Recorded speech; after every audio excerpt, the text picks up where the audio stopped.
I actually wear a 7, 7 and 8s or 8 Pro Fit. Yeah. No.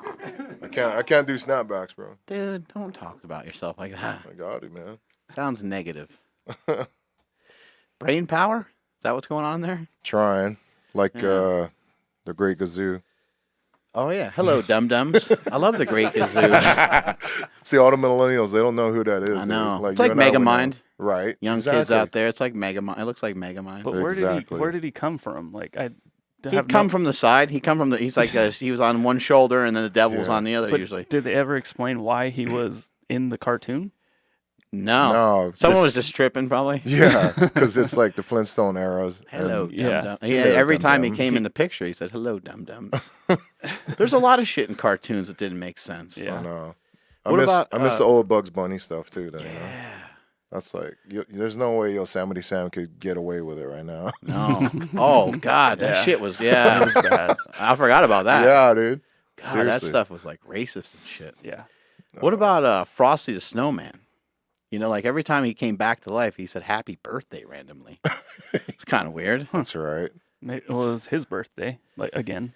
I guess. Maybe. Yeah. He keeps getting like resurrected or whatever. Bugs Bunny cartoons was the best, man. Like, I know, I love that. Like he'd always trick everybody. Yeah. It's rabbit season. No, it's duck season. It's rabbit season. Me and my buddies back in Hawaii always used to reminisce about remember the Dracula episode? Yeah. I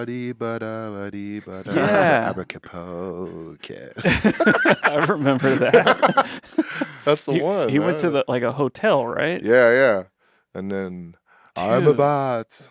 My like, oh yeah, well I'm a bat too. I love that. Was I like a really the one good with the wrestler, the Crusher. Remember the Crusher? Yeah. The Crusher's super jacked. Yes. And he flexes.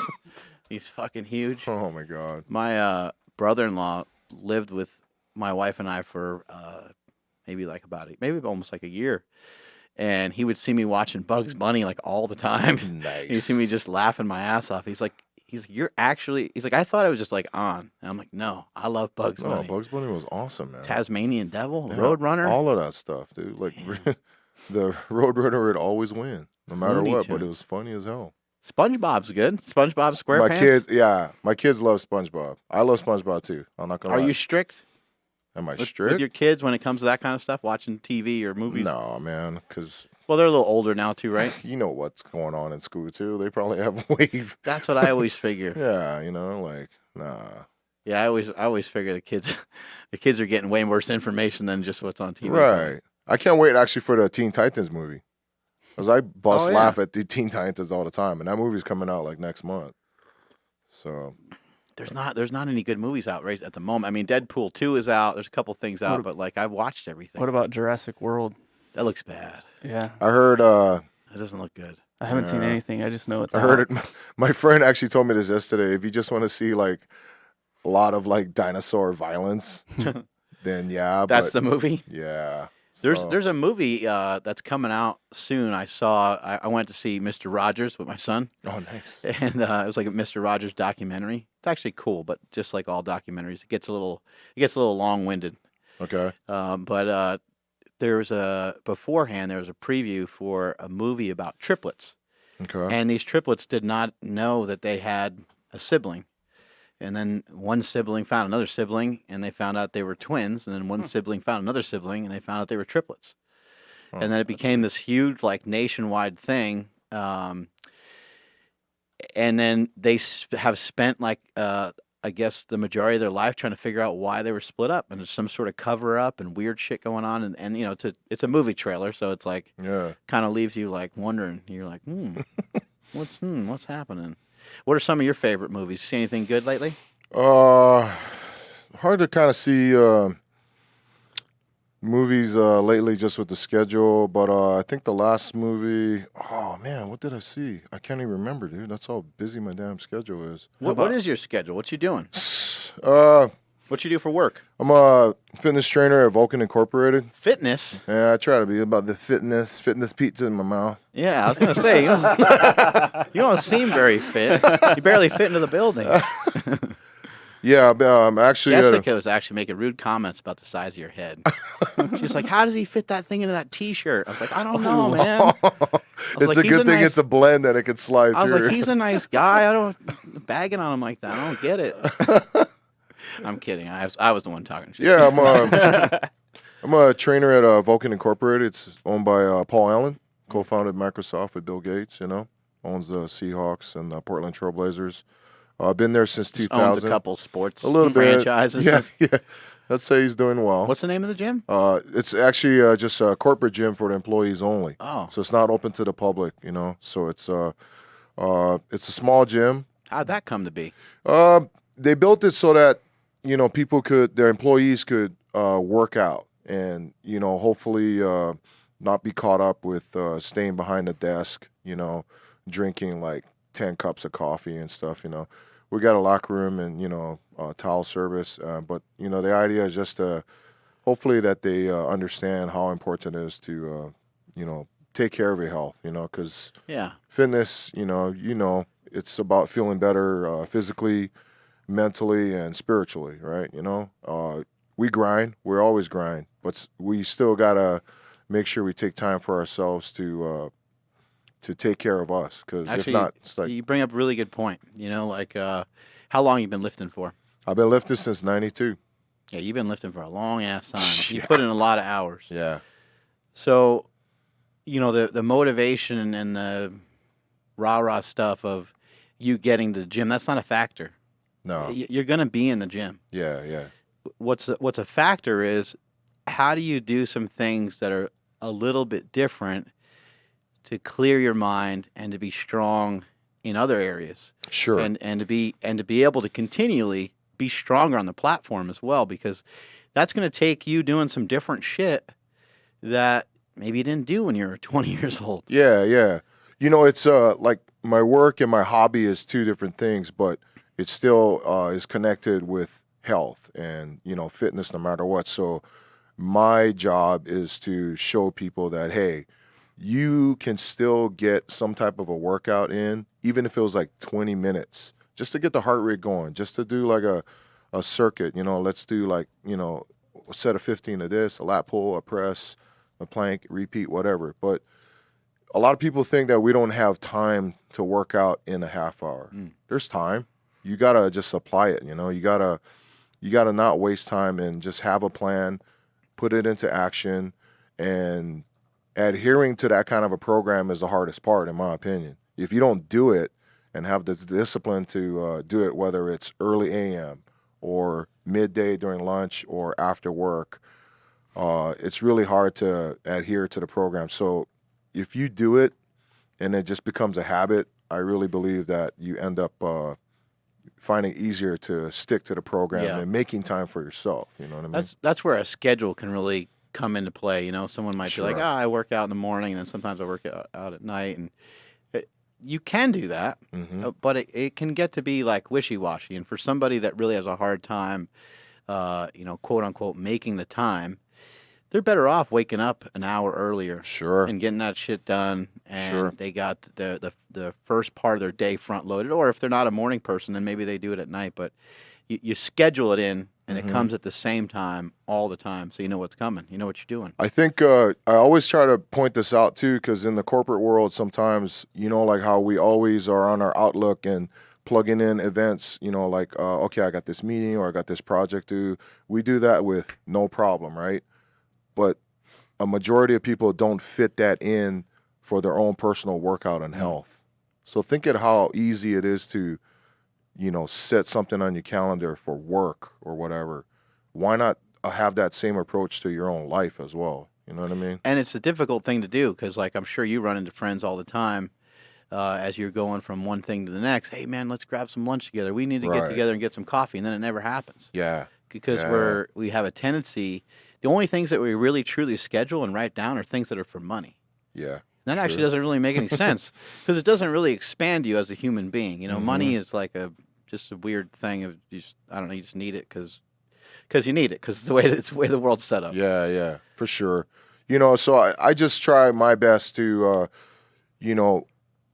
just make the employees aware that, hey, set aside time for you, You're gonna feel better, and we're gonna hopefully lower your healthcare costs because you're taking time to lower high blood pressure, hypertension, try to prevent that, and feel good about yourself for the rest of the day. So you have the gym. That's is it like a part of the building? Yeah, it's part of the building. Okay. It's in the building. Right. So we always make fun because it's like it's in the building, but on the opposite corner of the building is a Starbucks, and we see more people there than inside the gym, right? And don't get me wrong, I love my coffee, right? But is there anything being done to kind of attract, new people? Like, even though it's not a typical gym where you're like, oh, we need these members. You're not like relying on those members. Like you guys well, it's actually outreach stuff. Like I said, it's not members. It's only open for the employees only. Right. But you want a bunch of them using it. HR department is very they're very big with encouraging employees to take advantage of it and stuff. Unfortunately, they have to make that decision themselves to walk the door, right? You can tell people, hey, you should be doing this, and I encourage you to try this. You do have time, but they got to walk through the door. Bottom line, So. What kind of changes have you seen? That must be satisfying for you to help some of these people. Yeah, it's good. I mean, I'm not having anybody like lift like Atlas stones or stuff like that. Yeah, it's not always about that. It's just about. I try to really focus a lot on a lot of core strength, especially, and just developing a circuit training plan to that can be done quick and efficiently. Core training, because sitting at a desk all day, right? Posture's jacked up. Just the rounded computer posture, your back aches, whatever. So we try to remind them to, hey, you got to make sure this is your weight belt. Make sure you kind of just hold your abs up and in every once in a while. Just train yourself to do that rather than me tell you to. Secondly, I try to open their eyes up that a lot of people don't think that they can work out if they don't have a gym membership. That is not true at all. You can create a workout in this space right here, like a 10 by 15. You can do some push-ups, some bodyweight squats, some plank holds on the floor. So have that same kind of a mindset even when you travel. Like let's say there's no hotel gym or whatever, but if you're disciplined, then you can do a little circuit in your hotel room, or take the stairwell, or go for a 10-minute walk or more, like you always do.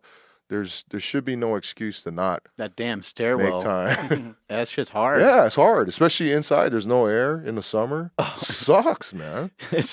Yeah, it can be really brutal. I've done workouts like that a bunch of times. I'm like, I don't really know when or where I'm going to find a gym. I'm going to try to go up and down these stairs like 3 or 4 times, and I'm not sure how high the building is. Yeah. Your legs will go crazy. Yeah, but at the end of the day, you walk away knowing that you got that shit done. You know what I mean? I can finish the rest of my day out knowing that I got it done. And then the next time when you put in that situation again, it's easy, in my opinion. Yeah, it just makes you feel better. Yeah, man. That's what we're talking about, is like, a lot of times it's not just the physical health, it's the mental health side of things. For sure. You have some kids? How old are your kids? I have 2 daughters. Yeah. 14. Her name's Kaya. My youngest, Kalani. She'll be 10 actually on Thursday. And are these guys physical? They're doing some stuff? Yeah, they play. They both play select softball. My oldest actually plays a little bit of volleyball and basketball in middle school, but she's going into high school now. So, wow. And youngest plays some basketball too. like Parks and Rec League and stuff. What do they think about what Dad does? I think my kids they grew up in the gym. Like when Kaya was born, it's hard to work out when you have a kid. It's hard.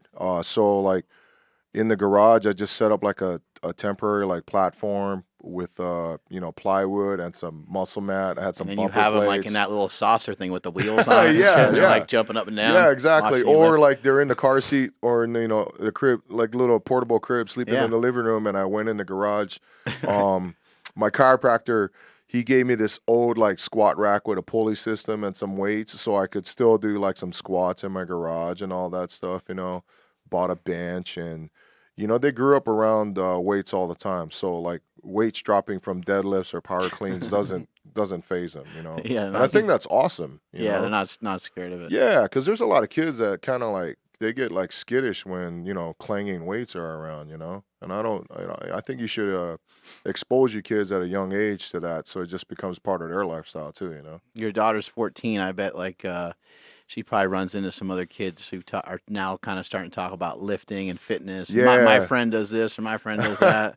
Yeah, Kaya's actually pretty damn strong, man. We always say that she's stronger than what she actually knows. But she's been working out. She just verbally committed to Oregon State University to play softball. Yeah.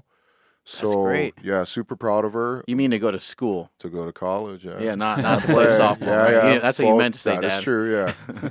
But also too, I think just being around, the family and just seeing other athletes and what it takes to be at that next level, you got to make sure that you're also putting in your own work too, So I've been super proud of her because the past couple months, she's like, hey, can you take me to the 6 a.m. Strength and conditioning class?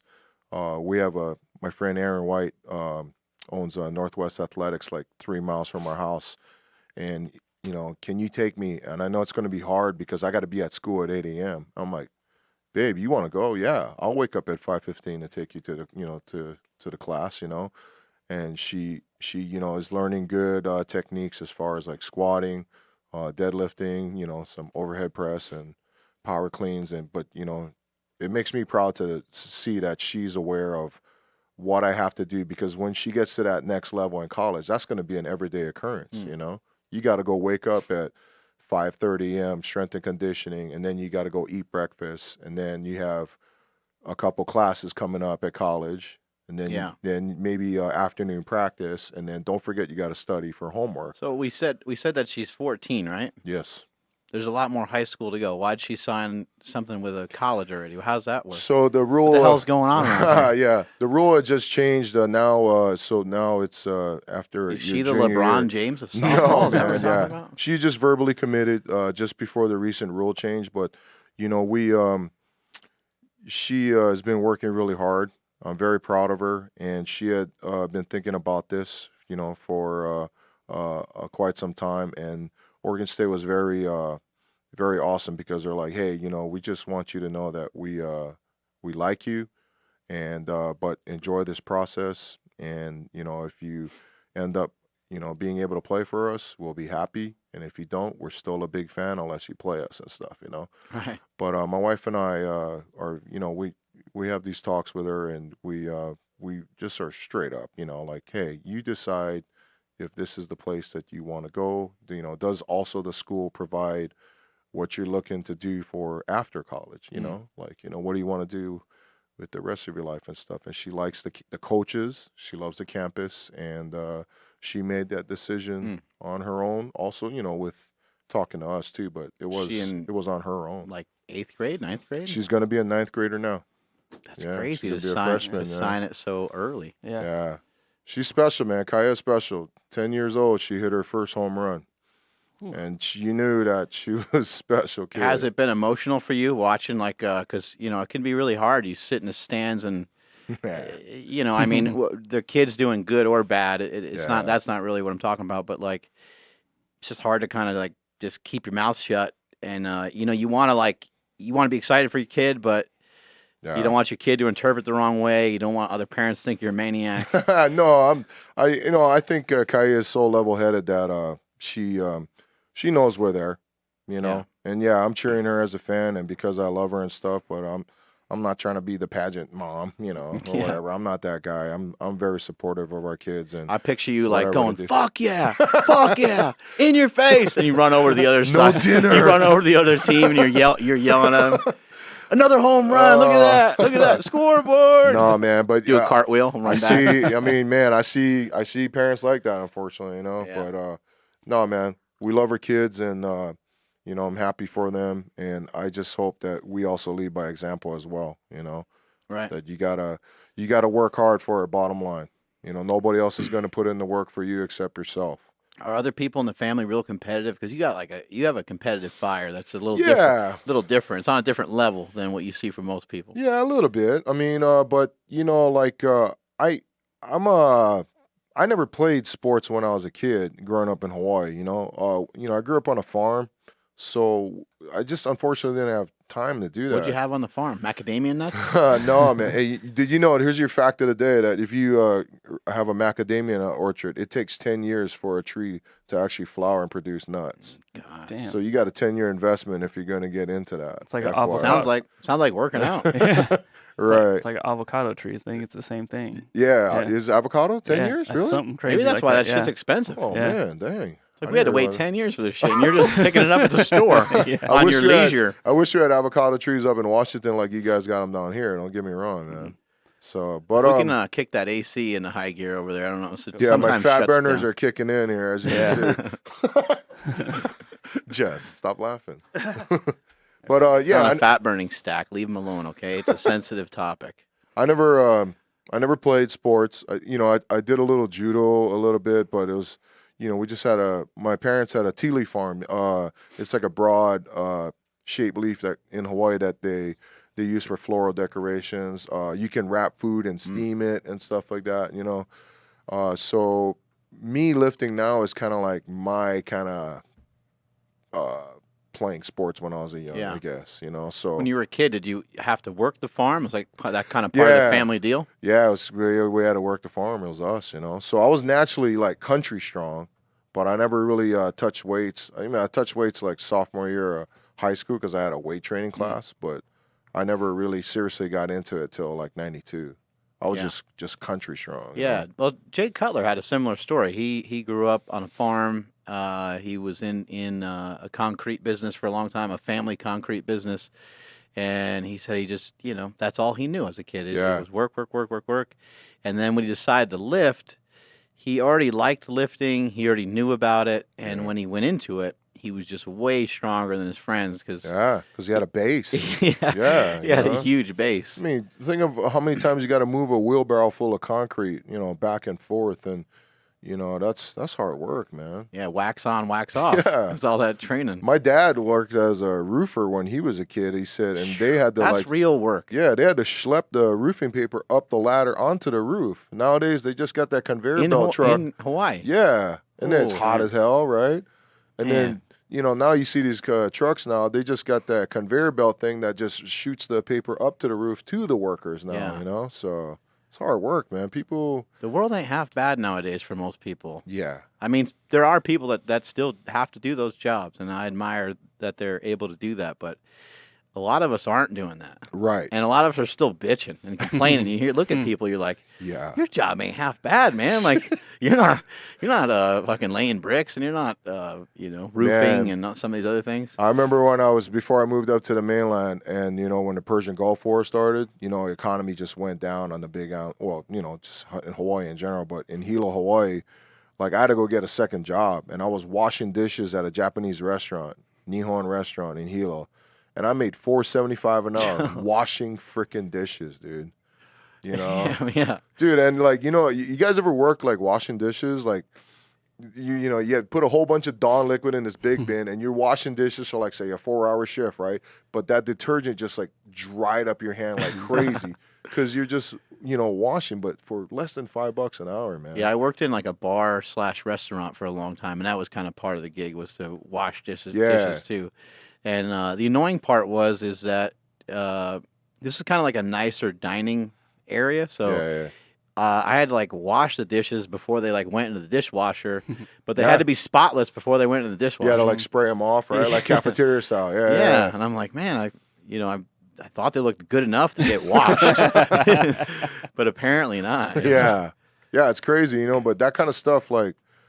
Keeps you humble, it's a reminder of where you came from, Like, I had just moved out of my parents' house, and I had no car. I was renting a room from my friend's cousin, who I didn't really know at the time, but she's like my little sister now. And she said, hey, you ever need a room to rent, and you can stay with me. I'm like, cool, but I had a bike. I had just like some cheap-ass bike. And buying like a loaf of bread for 99 cents and making a bottle of peanut butter last you the whole freaking week, right? And then working at a dishwasher as a dishwasher. Right. It's like that kind of stuff I always remember, man, because that shit sucked. Yeah. But, it made me like want to strive harder to do better, you know, because you don't want to struggle. You don't want to be in that position. And, you know, I think it made me a lot stronger in what I do, you know. It puts things into perspective. It also gives you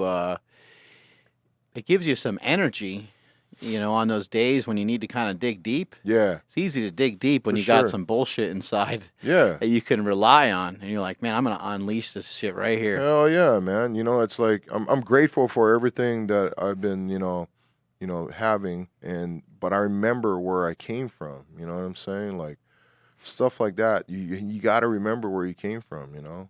I had like less than $600 to my name and no car, and I did okay. I came out of it, you know. Right. So, you made it through it, and then, you know, now, you know, since you've been lifting since the early 90s, that's been a constant and consistent part. And I think something that gets lost with training, I mean, you were mentioning like kind of mind, body, spirit earlier. And I think maybe because powerlifting is a little bit disconnected in the sense that there's not a lot to think about when you have 700 pounds on your back, Sure. other than like, holy shit, this is heavy. Yeah. I better just get this done. Yeah. And so it's not like you can go into some like Zen mode. It's not like you're doing these karate poses and you're absorbing like the sun's energy and all this Right. weird stuff, right? But I think that lifting should be more like that, and understandably so. You're not going to be thinking in those terms when you have those big weights on your back. But what about your warm up? Yeah. What about the preparation, the many weeks, and all the time that goes into every rep and every set that you do? In addition to that, even just like sometimes, I'm sure you've done this many times, like you get done with a squat session, you're like, man, I don't know, man. Something was just off. Let me mess with my stance. Let me try different shoes. I got a flat shoe. I got this belt. I got that belt. And I got to see what, and it's literally practice. Yeah. For And sure. that's where that mind, body, spirit stuff comes in, because you can sit there and actually think, oh, I wonder if I drive my knee out. I wonder if the other side of it too, it would be, you go in for the day, you've been struggling with your deadlift over and over and over again. And then you realize, you're like, all I need to do to deadlift more is treat my deadlift the way I treat my bench and my squat. I need to just have a better attitude. So I'm going to go in there, I'm going to lift 60%. Yeah. I'm going to manhandle the weights. It's going to be a great day. And you go in there with a totally different perspective, Right. totally different attitude. And your mind, body, and spirit are connected as one. And you're not going in there going, oh, man, I fucking suck at deadlift. Today's going to be rough, man. You know, somebody programmed this for me, and the weights are going to be heavy, and I'm going to round over, and I'm going to do the same old shit that I normally do. Yeah. Totally different mindset that you take in. I agree. I think every warm-up leads to the next heavier set. If your warm-ups are going to go shitty, heavier set's probably going to go shitty as well, you know? So shittier, right? Yeah. So, like, I'm a big believer, like you said, that if your warm-ups, if your walkout on the squat is not perfect, the bar placement isn't perfect, you know, if you're not hinging, you know, then how are you going to have a successful heavier lift, right? So, but you're right. My deadlift was one of my weakest lifts, you know, like when I first started. But I was a natural squatter, but I never attacked my deadlift with the same confidence as a squat, you know. You're completely right on that. And if anybody is just starting into the powerlifting, I think they have to have the mindset to make sure to attack each of the three lifts with the most ferocity possible. Don't get into a comfort zone because I know I'm good on my squat, but I'm not going to really work on my weaknesses on the other two lifts, you know. You take some pride in it too, and when you grab a hold of a barbell and when you're actually like in a workout, be a professional about it. Have it represent something that maybe other people haven't seen before. You know, have them kind of take a step back and go, I'm not sure what kind of workout that guy's doing, but that's some different shit. Yeah. Even when the weights are light, like the second that you make contact with the bar, the second that you squeeze the bar for the squat, that's when a squat starts. Even before you put your head underneath the bar, even before you lock your lats in and all that different stuff, do it with a purpose. Do it like you mean it. Do it like you're trying to break the bar. Do it like you're trying to, you know, you want to do it with everything that you have, because you need to stay connected to that bar in order to lift those heavier weights. Yeah. It's that's something that as a lifter you got to really learn how to master, to have that focus, to flip the kill switch just for that, you know, say 20 seconds or so as you walk into the bar and get under it. Yeah, you look like you really thrive on that. Yeah, I mean, like I see you pace back and forth and you get hyped. I'm a big visualization guy, you know, so like I think you have to like you got to be hyped, but you got to stay focused. You can't like get stupid crazy. I mean, you've probably seen guys like I've seen guys like I'm guilty. You know, I've gone too far. They grab the bar and they're like, and then they freaking split their head and then they're like under the bar like, what the hell just happened? And they fail, you know. So you got to really learn how to master of being in your own zone, you know, and attacking it and blocking out everything. Like only thing you see is just that referee in front of you, you know, and everything. I believe everything positive will happen as long as you eliminate negativity, you know. So if you don't see yourself completing the lift, then your chances go down, in my opinion. What do you think the biggest difference is between strongman training and powerlifting? I think strongman training is you got to be really statically strong, but you got to be athletic as hell. You got to be able to move. You got to be moved, man. You got to move your body along with heavy ass objects too. You know, it's tough to have that conditioning and to be for big. Sure, yeah, at the same for time. sure. Be big and strong and have that level of conditioning. Yeah, you know, strongman training I think really helps with powerlifting, in my opinion, because like I remember when like when I first started and you thought a meet was going too fast and you'd be like,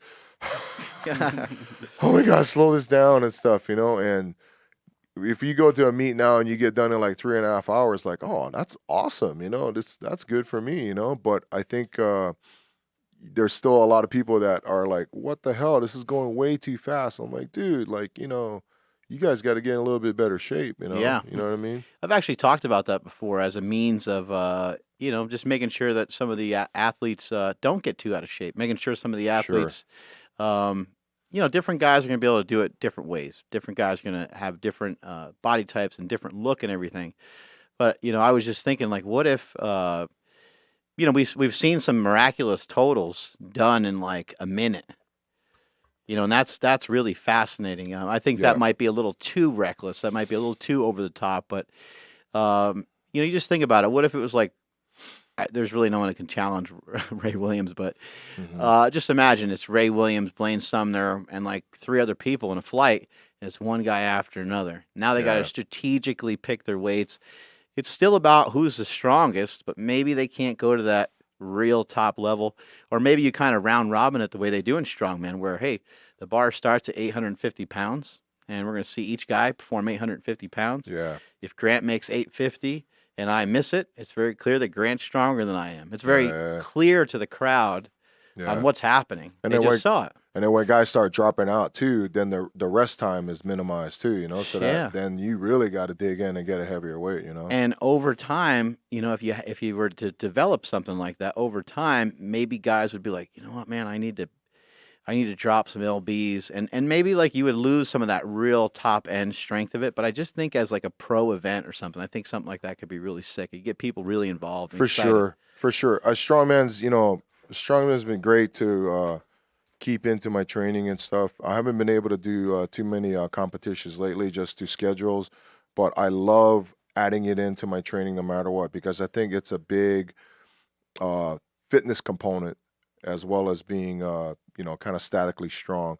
I like to end every workout with some type of a drag, whether it's a sled drag or a prowler push or a chain drag or something, because if we can do a couple of sets of that after a good kick-ass 2.5-hour training session, and you dig in to find that will to move that, sled or chain, when you go to a contest day, like on here's your deadlift attempts, like my gas tank's still going, I feel that confidence. I feel that I know I busted my ass in training and can push through this with no problem, Did you add that in maybe at some point when you did, kind of shit the bed, so to speak, like in a meet, like where you're like, ooh, my deadlift's like jacked up because I'm tired. When I first met Jesse Morande, man, Jesse is the one that actually kind of turned me on to pushing beyond the barriers a bit, because Jesse was a big advocate of like, hey, we got to be strong, but we also got to find that freaking dark place where like you need to go finish this event, and what are you going to do about it? Yeah, it's hot outside, or yeah, you're kind of depleted and stuff, but Jesse kind of actually helped me with, you know, adding that into my training, you know, like, man, like me and my friend Pete Markoff, like when Jesse was still alive and living in Renton, like he was working at a Gold's Gym, and we had to go squat at 4:45 a.m. Dude. We're gonna do 20 rep squats today, boys. Like, who wants to squat 20 rep squats at like, you know, by 5 a.m. Right? You know, it was awful. You can even ask John Anderson this because John was doing it too. 20 rep squats and then immediately do 20 stiff leg deadlifts, you know, and then finish with a chest pullover. The pullover was easy, you know, but think about how fried your back was after doing 20 rep squats and then doing like, you know, 225 stiff leg deadlifts afterwards. It's hard as shit, dude. Who was the ringleader of this thing? No, Jesse was a big thing on it, you know, yeah. Even one time when I trained at this warehouse in Kent, man, Jesse had an idea to like, I'm going to flip this 694-pound tire about 70 times. I'm like, you freaking crazy, boy, you know? And him, there was a lightweight pro at the time, Adam Keep. Adam Keep was a pretty strong kid too. I think I stopped at like 20, man. Yeah. And I was like, I'm done, dude, you know? And we're in this moving company warehouse, so we're basically flipping this tire in between all the storage crates, you know? Adam did 34. Jesse kept going and did 70, man. 70 flips with a 694-pound tire. Is that crazy? Is that crazier than what you saw that happened in an animal cage? I think that deadlift battle back and forth. Yeah, I mean, because I guess it was crazy because it was such a long period of time. You know, you can't do 70 flips with a almost 700-pound tire in a short amount of time. You know what I mean? And Jesse did it, man. We talked about that the other day. You know, a half-hour cardio session takes 30 minutes. You know, like there's no way around it. A 500-pound bench press. Now, for one guy, it might take 3 years. For another guy, it might take 8 or 10. You know, there's different time associated with it, but there's a certain amount of time that's associated with some of these things. When you are going to do a big squat workout and you're a 700-pound squatter, an 800-pound squatter, those workouts just take a long time. Yeah. I mean, we're talking about a minimum of 2 hours every time.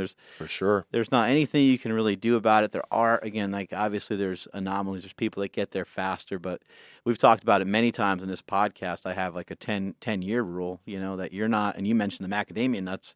It takes 10 years to even begin harvesting them. Yeah. Well, same thing with your power. It takes 10 years to have that fully harvested too. Yeah. No, I believe that, you know, and yeah, these guys were crazy, man. This is an insane battle. Yeah, I tell you what, I've seen some crazy shit in Animal Pack Cage. I've been fortunate to be with Animal for 8 years. I did not expect Stevie Johnson and Rob Hall to deadlift that many freaking reps in the cage. That was probably one of the most exciting freaking things I've ever seen, and sheer willpower from both of those guys.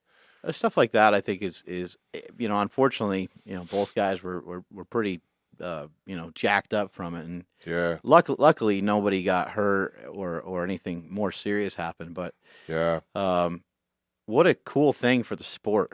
It was, you know, that's the kind of stuff. That's the kind of, you know, outside the box type stuff that could get the sport on a whole nother level. Might get you know, Nike involved or Under Armour. Or who knows? You never know, man. You know, the Animal Pack Cage. You know, you've been there, and I can't even describe how freaking insane the Animal Pack Cage can be. You know, you hear about it, you see the DVDs, you see the videos, but if you're actually there and you get to witness a moment like that, you'll never forget that shit. I've had people in the past talk about, they're like, oh, I got invited to do the thing, you know, should I do the lift? And they're like, they're only going to give me like $250 or $500. I'm like, wait a second, dude. They're going to give you $500 to represent yourself on the biggest stage in front of thousands of people, and you're mad that you're getting paid for it. You normally don't. Stupid. Let's make something perfectly clear. You normally don't get paid anything at all. Yeah. It's normally just money out of your own pocket. I'm like, you should fucking go do it. The cage is a freaking opportunity. If you are a lifter listening to this shit right now,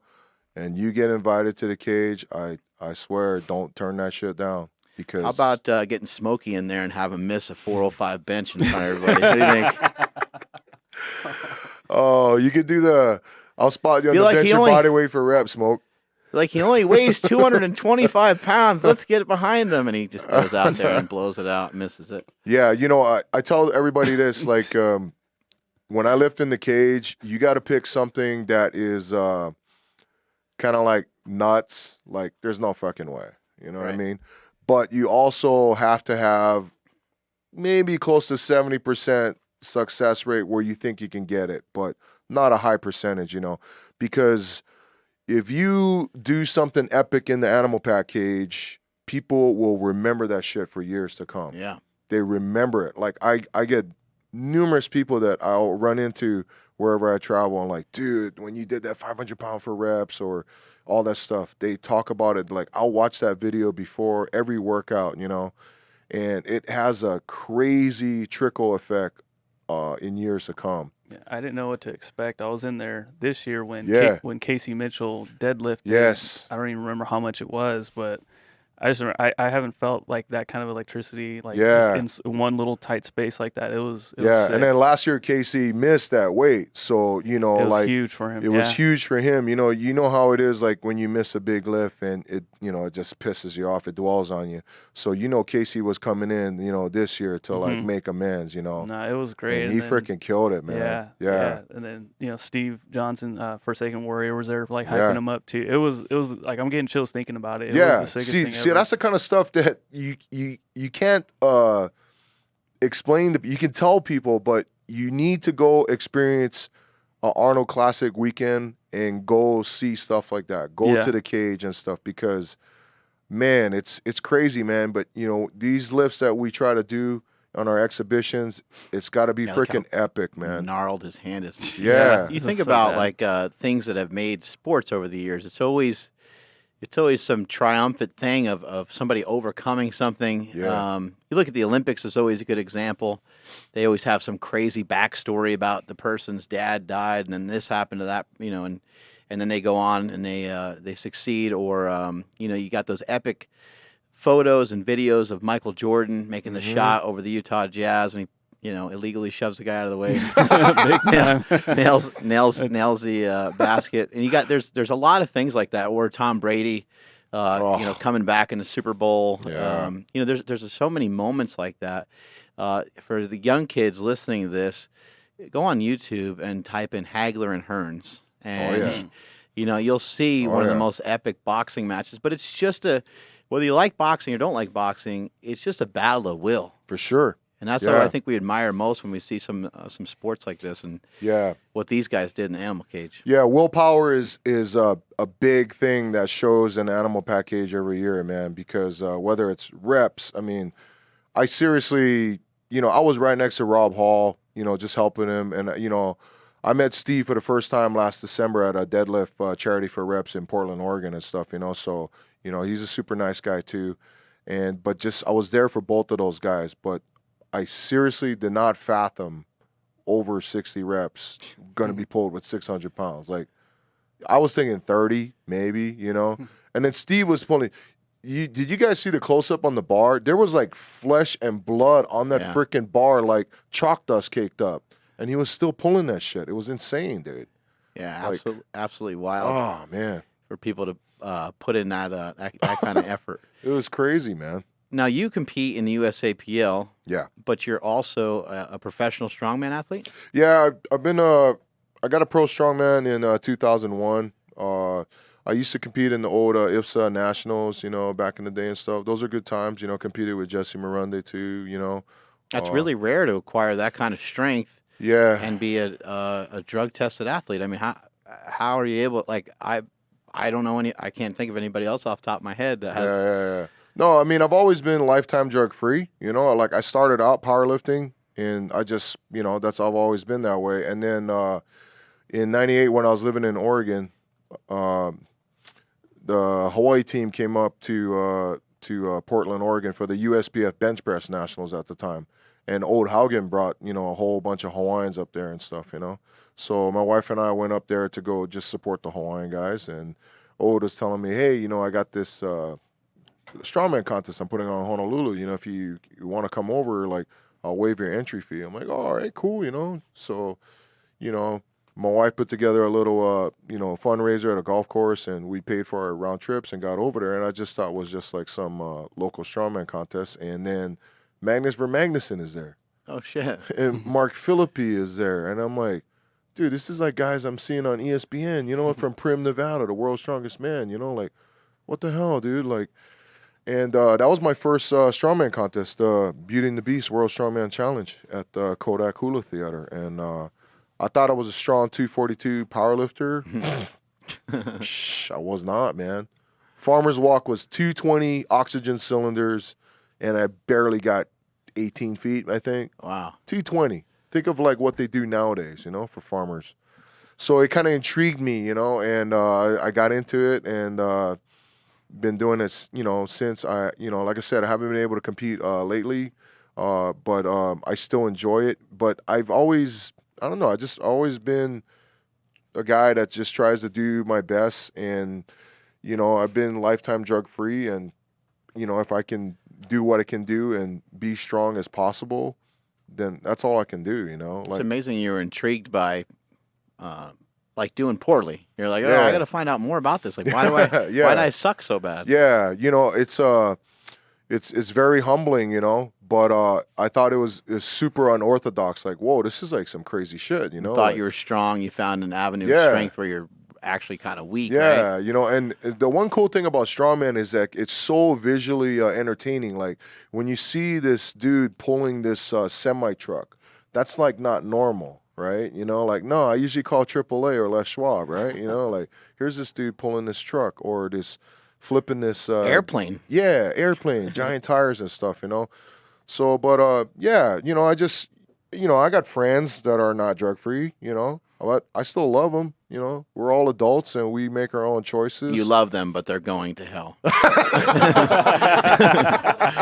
Like if they want to burn in eternal damnation, then that's up to them. It's going to be like in South Park with Saddam and Satan. Yeah. Oh, that's great. Isn't that amazing?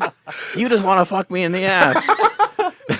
Man, that is so good. No, man, but God, I love that movie. What is that movie awesome. called? Like Team America or something? I think it was the first one. Remember? Like, it's not just the South Park movie, is it? Or is it? Or it is. It was the South first. Park. It was a South Park movie. Oh, okay. Fuck. And Saddam was making Satan his bitch. Remember? Yeah, yeah, and Satan's all sensitive. Yeah. He's like, you just want to fuck me. He keeps saying it over. Stop saying that, Saddam. And Saddam's like, no, I don't. Oh my God. Yeah, but it's we all have. He's throwing sausage at him while they're in bed. That's a great movie. Oh man, hell yeah.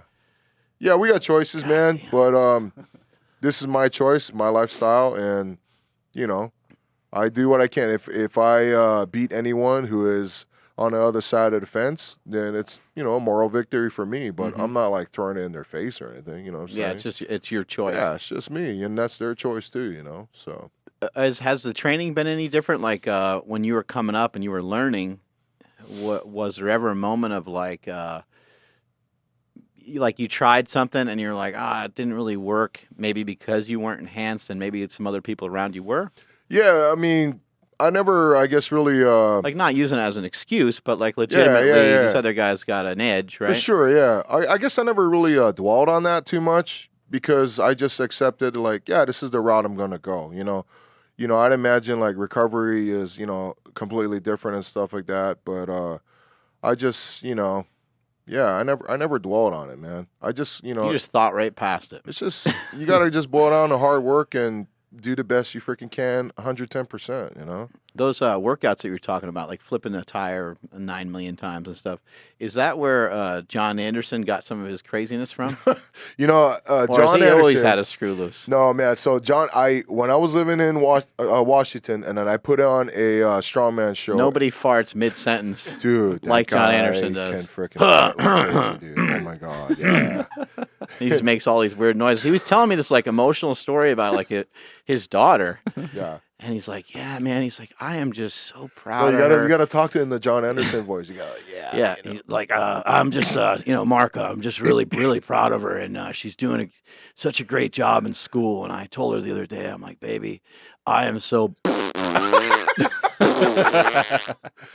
I'm so proud of you, and brother, I can't believe it. I'm like, John, you can't have a great story like that and just rip ass. That's classic. Mid sentence, like, why not? Do whatever the fuck I want. He's like laughing. Oh I'm like, my God, yeah. Yeah, I put on a strongman contest at Oregon State University during Dad's Weekend called Oregon's Strongest Beaver.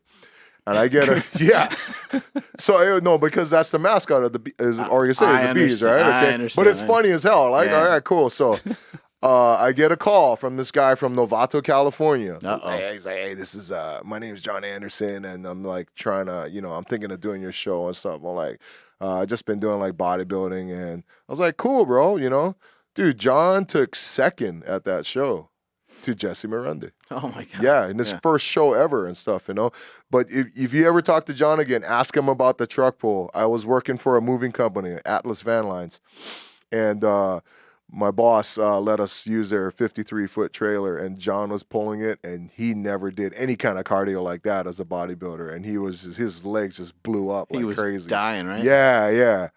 But yeah, that was his first show, man. He did really well, and from there, he thought if I got beat by this guy, I should learn some shit from him. Huh? Yeah, he wanted to win, no doubt. Yeah, he wanted to, win, but Jesse was obviously a special guy too. Jesse was freakishly strong, but from there, that's when we all became friends, man. Passed in the gym, right? Yeah, passed in the gym, man. Yeah, did like a set of squats or something, and just his heartbeat got a little crazy, and that was that. Yeah, man. It's wild. I love him and his family, and been through a lot of stuff with them. But Jesse helped develop a big foundation for my training to, push beyond limits when you think you can't do it.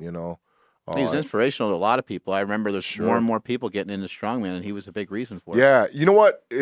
Here's the thing too that I truly believe: social media wasn't big then when Jesse was alive. It wasn't really a thing. Oh thing. my God! If Jesse had Instagram and all that, he would be a social media whore that would just blow up the freaking because he was so like flamboyant but perfect for the camera, dude. Yeah. He was great, man. Ripped the shirt off, and that's jacked. That's what we need. You know what I mean? That's what grows a sport, in my opinion. But man, if their social media was big then when he was still alive, I can't imagine how it would be, man. Yeah, he was charismatic for sure. Yeah, for sure, man. I miss him all the time, man. But he's always a part of my training. And I always remember things that we've done together that has made me what I do today. You take some of that stuff that you've learned in strongman, where you're talking about dragging these sleds really far and flipping the tires and stuff. You take some of that into your powerlifting workouts when the powerlifting workouts get hard. Yeah, for sure, man. Because like powerlifting seems easier to me after a kick-ass strongman workout. Right. Because it's I don't know, walking with a yoke makes walking out with a squat a lot easier, in my opinion. It's a much longer duration, too. Yeah. Like maybe 30 seconds of you doing something rather than... like I'm a 305-pound guy, and then I got to go, carry around and, load a sandbag or do a yoke walk. We need to get you on the scale to confirm that. I think it, just blends and makes you a better athlete overall.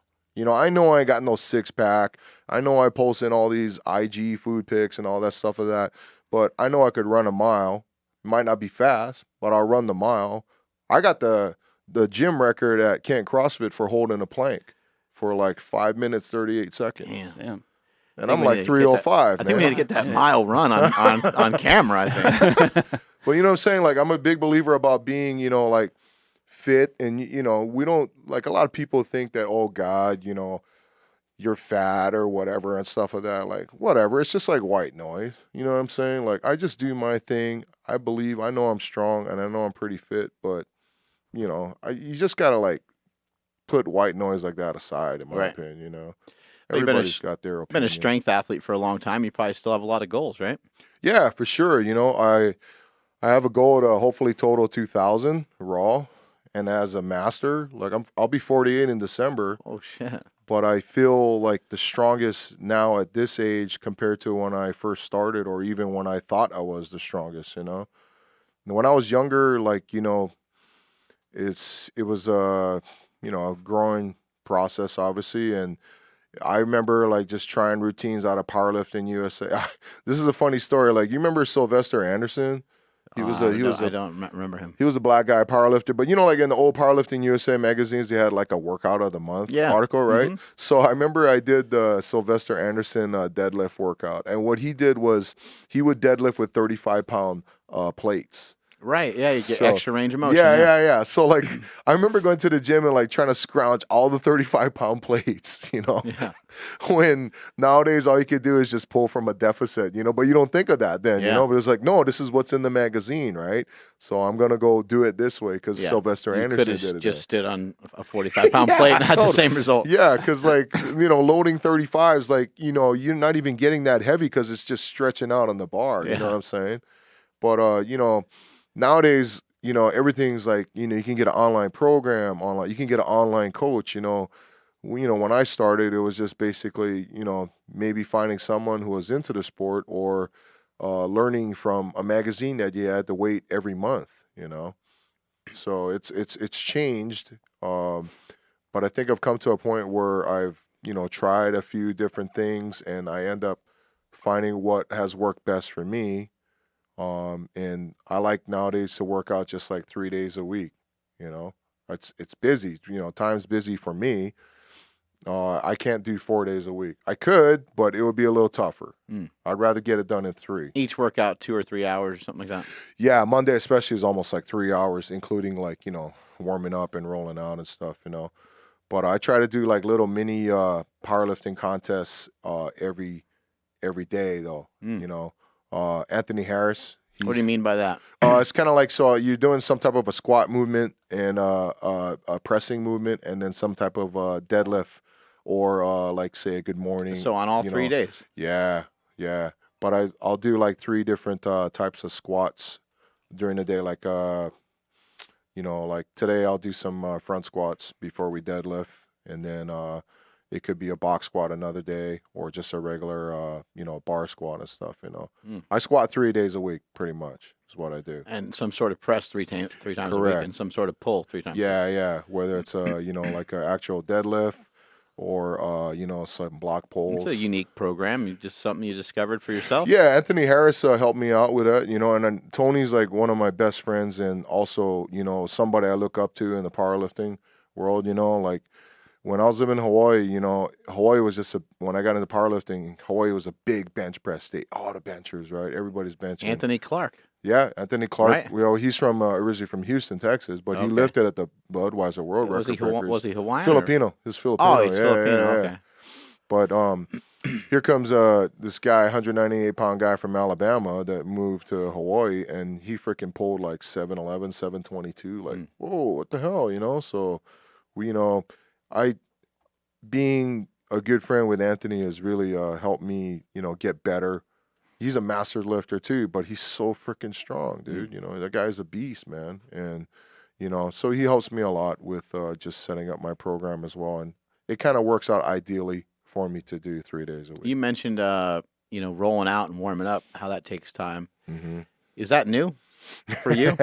I've been actually... Did you do it when you were young? Well, I never did it when I was young, man. Yeah. Never did it, and just started, just like I'm gonna squat, and you just squatted. Yeah. I think mobility is a big key. You got to be mobile, especially as you get older. So I got damn 2 lacrosse balls in my bag when I came here. Even in the hotel room, I was rolling out. Hey, you can't do much when you're hurt. Yeah, I cannot, man. You got to stay on top of it. Yeah, the health is a huge part of it, and we've done like West Side barbell style workouts here for a long time, or people want to sometimes, bench twice a week or do something twice a week. And then, your elbow starts to go, your shoulder something starts to go.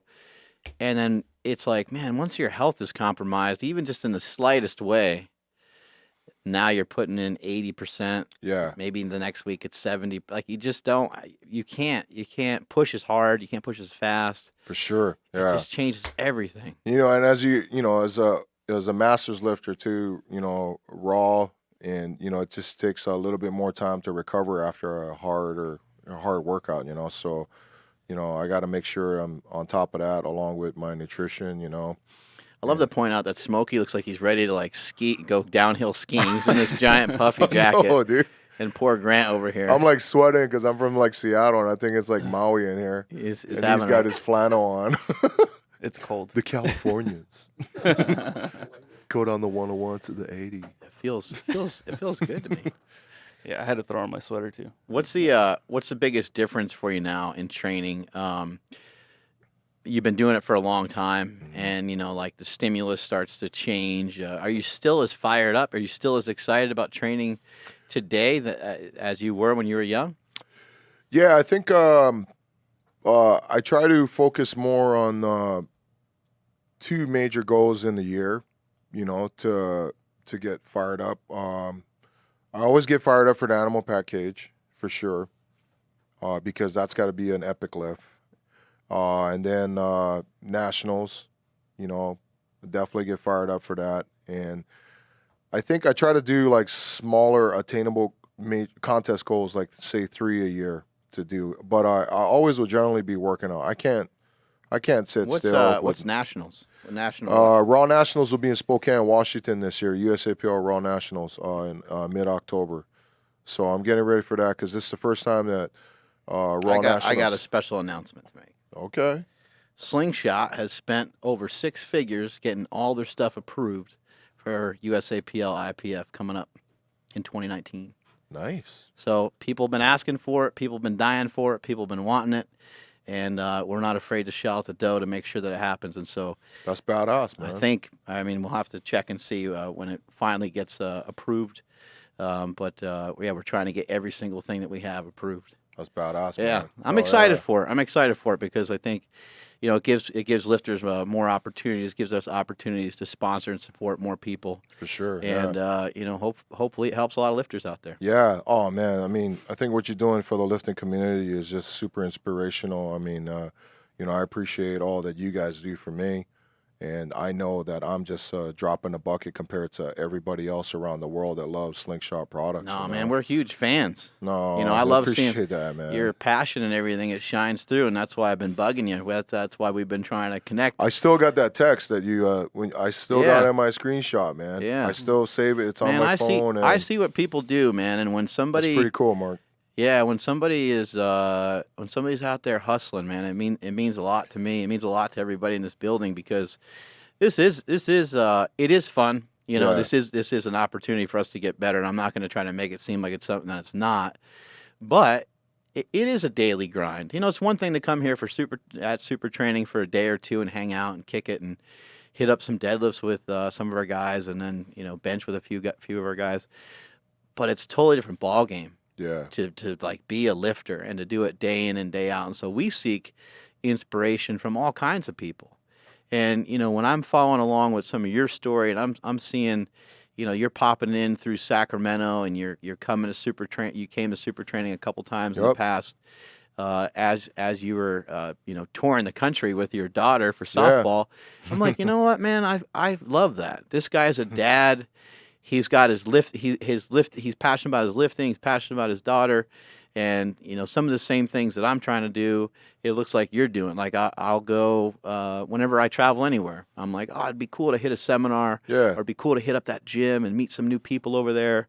And I'll duck out and be away from my family for a little bit, and then get right back to it. And luckily, my family is supportive of all of it too. But for sure, we're fired up, man. We see what you're doing, man. You're crushing it. No, I mean, I appreciate the kind words, and what kind of drives me too is like, I'm just a local boy from Hawaii, and been fortunate to be an Animal Pack athlete for the past 8 years.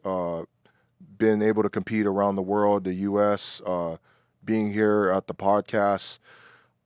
I get messages all the time from like other Hawaiians that say, bro, you really fire us up and inspire us, and keep doing what you're doing.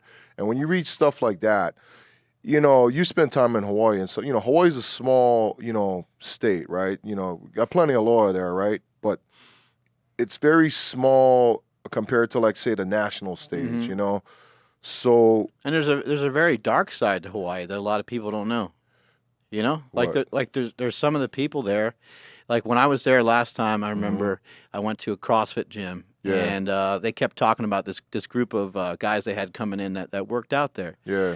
and they had like an outreach program. Every city's got people that struggle, right? Yeah. But they were telling me, like, in that area, at least with these specific people, like, man, it's like a lot of people around here really struggle. And I was like, man, it's like the beach is there, and it's super nice, but there's problems there, like in paradise, just like there is anywhere else, right? Always is, So if somebody, from Hawaii can, kind of stand out above and, be successful with whatever they do, but especially in, like lifting and stuff, I really enjoy having that burden per se. It's not really a burden, but I have a lot of pride, I should say, to rep Hawaii, to say, like, I hope there's some lifter out there that's grinding, that has no car, is riding a bike to the gym like how I was, or scraping by, but has dreams to maybe lift an animal pack cage, or lift at a major contest up here in the mainland.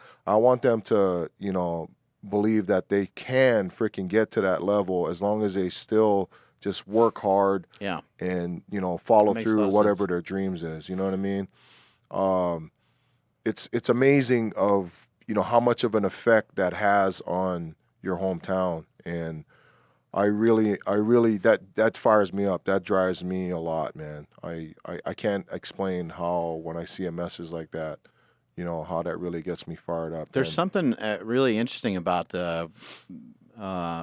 humans that we could all be talking about the same thing. But if I'm talking about it and I'm white, it's going to come off a certain way. If you're talking about it and you're black, you're talking about it and you're Hawaiian, it's a totally different thing. And in today's society, people have a hard time accepting that there is an identity associated with different people. People tend to get all fucking bent out of shape. But it's a very simple thing to grasp. If I was in New York and I met you and you're in Hawaii, right? Or you're from Hawaii, right? Yeah. We meet each other. We talk for 5 seconds. We're going to kind of realize, like, if we don't talk about lifting, we don't have much in common. You're like, I'm from Hawaii, and we're visiting. So we have one thing in common, that we're like visiting New York, right? However, if I'm in Paris, right, and we're on a subway, and I'm with my kids, and you're in Paris, and you're with your kids, we're both from the United States. Yeah. What's up, bro? Two Americans. Yeah. Now we start talking about lifting. Now it's a totally different identity, right? Now all of a sudden we're like homies, right? We're friends. And it's a really interesting thing, but I think that the more diversity that we have, and the more opportunities there are, for sure, for the people that are maybe not getting the same opportunities, the better off we'll be, because there'll be more people that are shining through, and it will inspire more people. Even though it's all the same message, but it gets to be kind of hard, for women to be inspired when it's just guys talking about a certain thing. They need a woman to kind of to be out there in front, and same with the guys. I agree. No, I agree. So it's, you got to stay humble. Remember where you came from. And just know that, you're a role model for a lot of people that you might not realize, even if there was no social media, there's still a lot of people that look up to you, with whatever your actions are. And I just keep my head down, man, and do the best I can, and very thankful for all the opportunities I've had so far in my life. Aside from like, technique, that's just an obvious thing. Watching some of these videos, we're sitting here watching some videos of you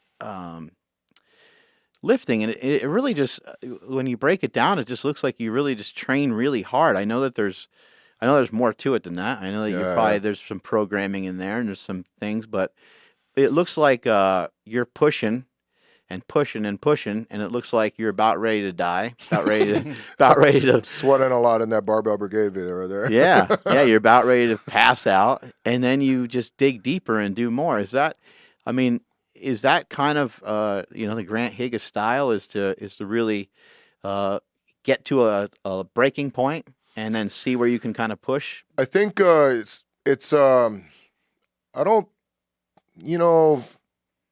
it's not necessarily like a breaking point sometimes, because I think if you make it a breaking point, then it'll get sloppy. Like, it's getting to a breaking point, but then finding out how focused can you be at that breaking point to still maintain some sort of control and willpower to finish the set or execute the lift properly. You know, I don't know if that makes sense. You know what I mean? Some people call it a technical limit. So you're not going to all out absolute failure. You feel your background on a deadlift, and you might be like, I could do one more, but I'm not going to do 3 more. Yeah, like doing like these high rep stuff, you know, that I've done in the cage and stuff. Like I've even learned over the years, like, you know, when you get so hype and you're getting reps and you're just like, your face is like, you know, if you start doing that on like rep 7, just think of that. Just scrunch your face and hold that for like, you know, like 30 seconds. How hard that is. Like I've even learned to okay, stay focused, but relax my face, but brace my core tight and keep it engaged. And that gives me like an extra 6 they teach reps. That to sprinters. You know, you ever watch I can imagine, you know, watch Usain Bolt and his like jaw and his mouth and everything's going all over the place while he's running. Loose but focused and controlled, you know. And I think that's you know, what I... Man, you got stumpy legs.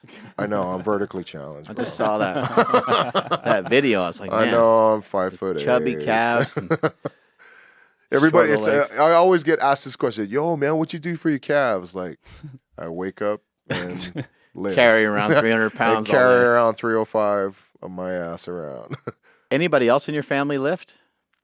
I mean, you said your kids are kind of getting into some of it, but... You know, no, I think I'm pretty much the only, like, I don't know, have any other... any strong, like, uncle or somebody from, man, there's always some farm strong uncle that can still whoop your ass, right? right.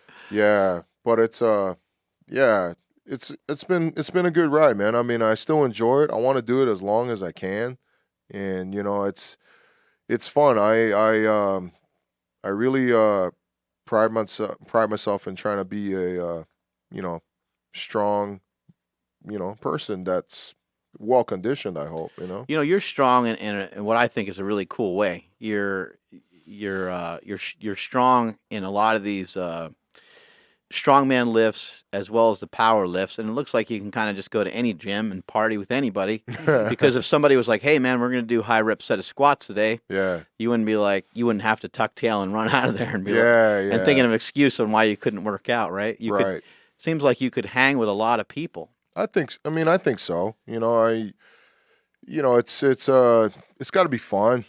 You know, it's got to be fun lifting, and I've been fortunate to, you know, being at some really cool gyms. And I think this is important too to point out, like, if you have a busy schedule, you know, do your research. Like, if you're going to plan a workout, do your research ahead of time. Find a cool gym. If you work out at that cool gym while you're on the road, make a note of it. You know, like, next time I come into town, hell yeah, I'm going to go visit this gym again, you know. That's a great idea. I'm going to tell my friends about it. And, you know, now you can read Google reviews, you know, and you can see, does this gym have the equipment that I need to get this workout in if I'm cycling for a meet, you know what I mean? Like, you know, but now we can do this research and also bank it in the back of our heads for the next time we come into town. This is all stuff that successful people do. It doesn't matter man. if it's business or lifting. Somebody who's successful is like, you know what? I enjoyed that restaurant. The food was quick. Yeah. It was well priced. It was well worth it. There was no hassle. I'm coming here next time I come into town because they know they can rely on that spot and they can get on to the next thing and they're not stuck there and they're not pissed about the service and everything else. It's hard, man. I mean, you know, life's busy, like I said, but you know, like, I'll pack my gym stuff, man, with me, even if we're traveling, you know. You know, if you're dedicated to what your goal is and, you know, you're going to stick to your plan, then you have to follow through, you know. It's not going to take up much room to throw in your squat shoes or a wrist wrap in and, you know, and go work out while on the road. We always we love making barriers for ourselves, right? Yeah, and, like, for sure. Create these barriers that aren't even there. Like, oh, I can't bring my belt because then they're gonna make me take it out of the bag and every time. And it's like, it's not a big deal. Yeah, I got stopped at TSA last night. Like, oh, we gotta check this. This is aminos. Like, yeah, you know, like, but you know, like, it's just not a huge deal. It's funny, but it shouldn't be an excuse for a lifter that has goals to get better. Even if you're traveling, you can make time to bring your equipment with you. It's not going to take up that much space, you know. Who has inspired you over the years? Like, who's been well, actually, let's start out with rather than inspired, but who's been like a mentor to you? You kind of mentioned some old lifting partners and stuff. Yeah, when I first started lifting in Hilo, Hawaii, I worked out at this old gym in Physiques and got linked up with a guy named PJ Cuvion. He was like my first powerlifting coach. He lives in North Carolina now. And PJ was a great guy, and to this day, man, it's like my second dad, you know. Like every time if I'm at a meeting and stuff, you know, I'm calling him, I let him know how my number is, but he's just got so much love and aloha that, you know, it's awesome and stuff. But PJ always told me this when I first started, and I still remember this to this day, is that I pray that someone is out there training harder than everybody else. And I pray that someone is you, you know? And that, I always remember that quote, man. You know, like, it doesn't matter what you're doing. You got to make sure that you're working harder than somebody else out there. Because if not, they're going to take your spot, you know? Right. You know what I mean? So I never forget that, you know? PJ, I love that guy, man. And, you know, we've been through some great moments together, and we still keep in touch, you know? What about who inspires you, like within, you know, kind of within the sport, you know, that you've seen old or new? Tony Harris, for sure. You know, Tony Harris has been a good brother that I've known for a long time. How old is he? I think Tony is 52, but don't quote me on that. He's an M2. Yeah, so and he's still I think kicking he's 50. people's ass, right? Tony's a freaking beast, dude. Shit. He's a beast, bro. What's his what does he compete? He's 120 kilogram. 120. Right. Yeah. And he's still whooping up on people. Dude, yeah, it's gonna be exciting to see him lift in October at Raw Nationals. But you know, Tony's been awesome, man. Tony's like I said, he changed, I guess, the mentality of powerlifting in the state of Hawaii, in my opinion, because, like, you know, everybody used to just like bench, and Tony could squat and deadlift as well. So if you're gonna do a 3-lift meet, you know, obviously you got to bring up your game on all three, you know. Is he squatting like 7? I want to say. Oh, he 7? did at the Arnold. What did he do? In knee sleeves? Eight. I can't remember exactly. I think it was like 840 something, and then Dennis Cornelius broke it after that. So he squatted mid-7s, and he's in his 50s. He's a beast, bro. Knee sleeves, knee wraps? wraps? Sleeves, raw. Yeah, knee sleeves. Crazy. I know, dude. It's crazy, bro. Yeah.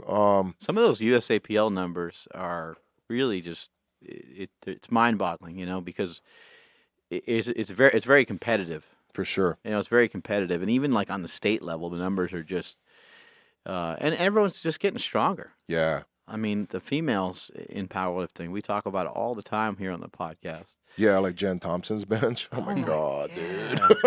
What is that about? I send that to my friends all the time. Like, dude, this girl's benching way more than you. Step up your game, She bro. statically holds like 515 Yeah. for like 10 seconds.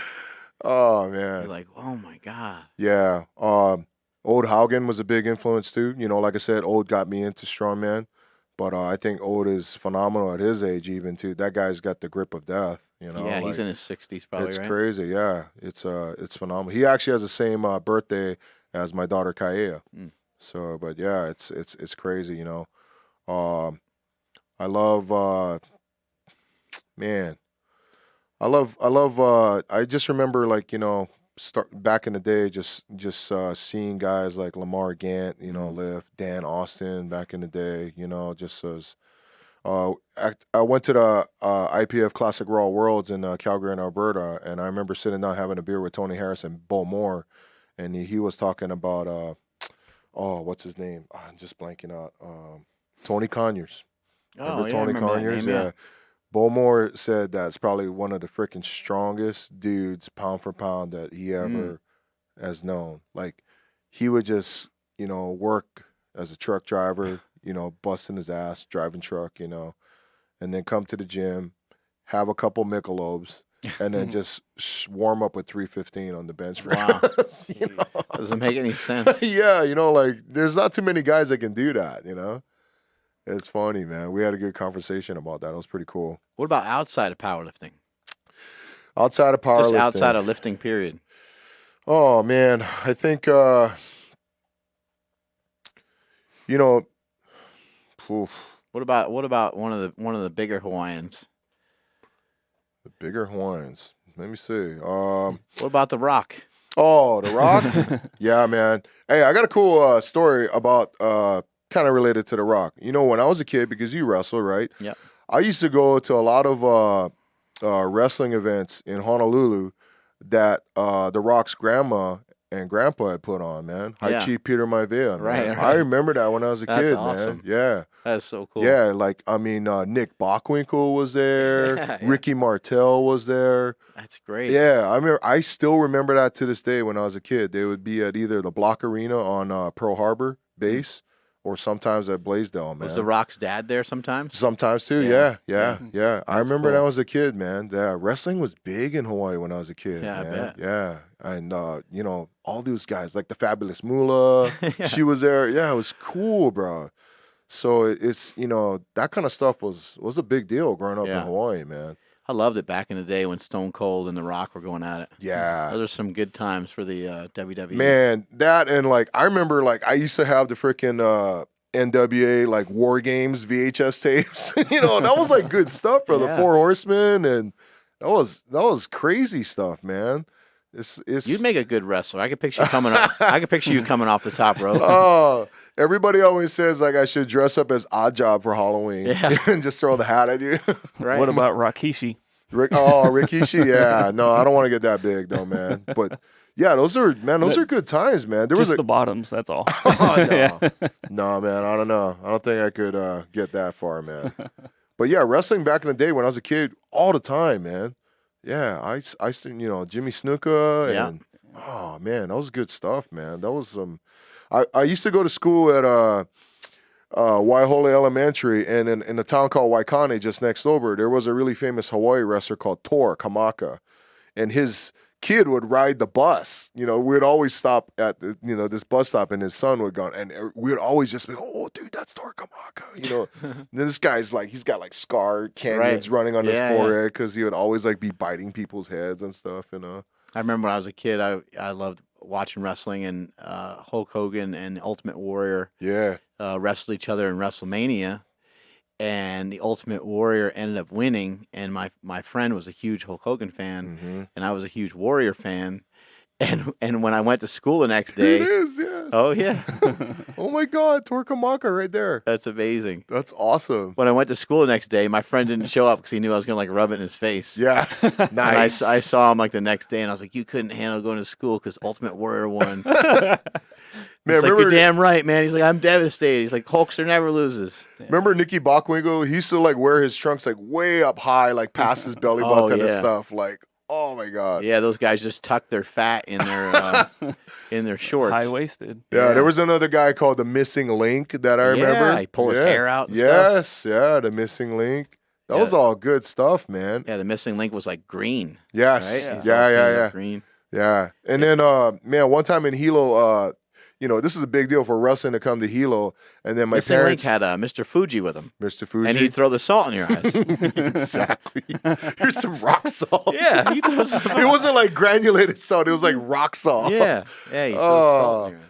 But yeah, one time Stan the Lariat Hansen and Bam Bam Terry Gordy came to Hilo, Hawaii to fight the Iron Sheik, and I can't remember who the other guy was, but I was like, holy cow. I remember, you know, Stan Hansen used to whoop guys' ass with the cowbell, remember? Yeah, oh yeah. Oh my God, it was crazy, there's a dude. Missing Link. Oh, he's pretty jacked. There he is, yeah. Everybody's on a little bit of sauce. Everybody's all jacked up. Bobby the Brain Heenan. Oh, Bobby the Brain, man. Those are good days. Yeah. That was good stuff, man. I used to love like the Hart Foundation even too. Yeah. Yeah. Bret Hart. Oh man. That was good stuff. Jim the Anvil Neidhart. Did you watch the Andre the Giant documentary? I thought it was really cool. Yeah, I liked it. It was good. Yeah, I like that he too. Was huge. Imagine how much drinking 124 beers in one night. Yeah, and everybody backed it up. Everyone's like, "No, man, it's not a myth." Like he could really. Yeah, even Ric Flair said it. Like, oh man, that's some crazy stuff, man. But even Ric Flair said he couldn't hang. Yeah, wrestling was a big part growing up in Hawaii for sure, man.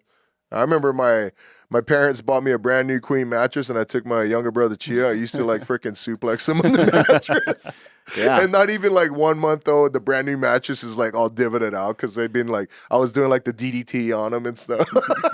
Yeah, my brother one time he went to give me a DDT and he's like, "Oh, don't worry, there's a pillow right there." And there's no pillow. Oh no, there's no pillow. Oh, just my God. head, just meeting up with some concrete, pretty much. Seriously, man. Yeah, that was good stuff, man. I mean, those moves hurt. Have you guys ever put each other in those moves? Dude, it's crazy. Camel man. clutch. Yeah, that shit yeah. kills. What's the other one? Mil Mascaras used to do the surfboard. Remember the surfboard? Yeah.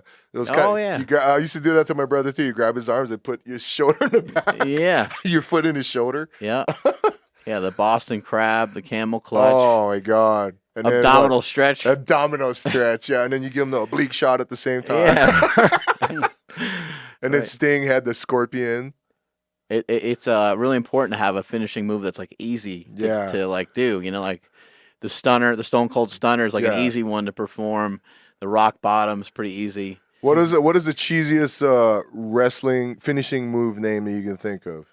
Oh, the cheesiest one? Yeah, I mean, you know, name wise, I'm not sure. Name wise, for me, I gotta say it was Tito Santana's flying burrito. Oh yeah, yeah. Imagine that now. Look, the flying burrito. The Mexican guy's the flying burrito. Remember when it was him and Ricky Martel was Strike Force? Remember they were Strike Force? And I just still remember Jesse Ventura just announcing Chico Santana. Jesse Ventura was so funny. Oh my God, dude! I always thought like the claw, like some of these things, Von Erich. Like some of these moves were kind of cheap, Right. They're kind of funny, but yeah, you do need a move that's like easy to apply. Otherwise, like you're stuck if you're like the Ultimate Warrior, then you got to press everybody over your head all the time. Yeah, no doubt, man. But like a rock, it is. A rock bottom's pretty easy. Or what? But he executed it well. Bam. What's his name? What's his name? His name was Bubba. The Mountie. Yeah, that was the Mountie, right? Oh, I forget his name. Wasn't it Bubba something before? Oh, you thinking about Big Boss Man? Big Boss Man. Yeah. That's what I thought it was. Yeah, that was the Mountie though, right there. That's funny, man. Yeah, Big Boss Man. He was amazing. Oh my God. Yeah, that was good stuff, man. I mean, What about the cartoon? Do you remember the cartoon? It had Jimmy Snuka and Roddy Piper and Andre the Giant. Yeah, I never really watched that, but yeah, I remember that. It was amazing. Yeah, you're probably a little old. You're probably a little older. Dude, I used to have like pro wrestling illustrated pinups on my wall, dude, in my bedroom back in the day, man. So funny, man. Yeah, I used to have all the action figures. Nice. The Iron Sheik and Macho Man. Macho Man. I think Macho Man is I think he might be the greatest wrestler of all time. Dude, that guy. When it comes to like athleticism and entertainment. Yeah. If you watch what that guy did day in and day out, I mean, it was wild. There it is. There it is. Everybody's all got jacked. His kilt on. How funny? USA Network even. How funny of a name is Big John Stud? Like that's the name they have. Oh yeah. Yeah. It's hilarious. I liked on that Andre the Giant documentary how they said that Andre didn't like when he would step over the ring. Yeah. Like, no, that's my move. Like, yeah, and Andre would jack him up. Yeah, that's pretty cool. Oh, the Junkyard Dog. Yeah. Oh my freaking Some of my God. like some of the old school wrestling guys that I was around, they said that when Junkyard Dog, like, I don't know, he got hurt or he got sick or something, and he was out for a while. And any time that he was out, other times he was just out like because he was just like on vacation. They were like, "Hey man, go take 2 weeks, and we're gonna say that you're, hurt your arm or whatever." And so whenever he would go out, they said that people would mail him cash, and they'd be like, "Hey man, hope you get better. Like here's $10, and they because they loved him so much, they just send him. Oh my God, that's crazy. Send him money. So anytime he went on vacation, he like made more money than when he was actually wrestling. That is crazy, man. Because he just like kids really liked him a lot, and they thought if they sent him money that it would help him somehow. I don't even know what the connection was, but growing up in Hawaii, everybody was like big fan of the Islanders. Remember the Islanders tag team? Yeah. Haku and what was his name? I forget his other name, but the Wild Samoans were were amazing. Yep. Yeah, that's a good times. Man. I miss. They scared me when I was a kid. When I went to the matches, I was like terrified because of the hair and everything. Remember when they wrestled barefoot? Remember when Kamala and Sika teamed up one time? Remember? These guys are And Kamala like bust open a lobster and just started like eating it. Yeah, here's the there wild it is, Samoans. the wild Samoans. Yeah, they were terrifying. Oh my God, dude. Yeah, I went to the Mid-Hudson Civic Center and saw the Samoans, and they had, I think Captain Lou Albano was there. Oh, wow. Captain Lou Albano, when I was a kid, he went to a church that was like near the church that that I went to with my parents as a kid. Oh, that's badass. And so like we found out, and like we would hang out there and like wait to see him come out of church all the time. That's so awesome. Yeah, I miss those days, man. Those are good days, man. I still remember when Jimmy Snuka did the Superfly off the cage on Don Morocco. Remember that? Because Don Morocco was from Hawaii too. That's an epic. Yeah, Don Morocco was jacked too. Yeah, he was jacked. Remember that damn snake vein he used to have on his arm? He had that giant snake vein. Yeah. I wrestled Jimmy Snuka, but Jimmy Snuka did not look like Jimmy Snuka. He looked like a Tijuana hooker by the time I wrestled him. He was old and broken. Oh, man. And he told me, he was like, brother, he's like, when I, do my thing, he's like, you're going to have to catch me. And I'm like, oh, my God. And he just landed on me with like, a 225-pound guy turned into like weighing 700 pounds somehow. Oh, my God. Because, I had to like sit way up and literally catch him. I was like, ooh, that fucking hurt. Those days were awesome. Even like NWA days, like I still remember that bench press contest between the Road Warriors. Oh yeah. And Barbarian and they knocked the Warlord. Over. Yeah. The Warlord was jacked. The Warlord, he was so jacked, dude. The Warlord was jacked. And then he broke Animal's orbital bone when on the 600-pound bench press. There it is, Snuka right here, classic. Going to the top. I believe this is at Madison Square Garden. I think. Oh, look, he sold it a little bit too. He stopped for a second. Now he's going all the. Imagine how scary that would be. Dude, that's crazy. He's just like, oh, I'm making money for this. So fuck it. Is. Here we go. This inspired. And you know who was at this match? Oh, who? Mankind. Mick Foley. Really? This is in Madison Square Garden. Wow. And it inspired Mankind, and he became a pro wrestler, and he ended up going off the top of the cage. That's freaking cool. In a different way. Does Wow. he do it again? Does he do it twice?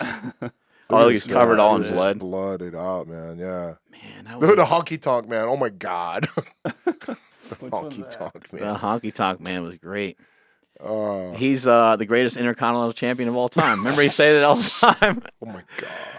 What was his talk about shake, rattle, and roll was his finishing move, right? Oh yeah. That's a pretty shake, rattle, and roll. That's a pretty easy move to do, but like it's a shitty finishing move because you don't really snap into it very good. Yeah. Rick Rude's Rude Awakening was pretty cool when he would do it. The Rude Awakening was just a sleeper hold, right? No, he would take it back and then drop down, remember? Oh yeah.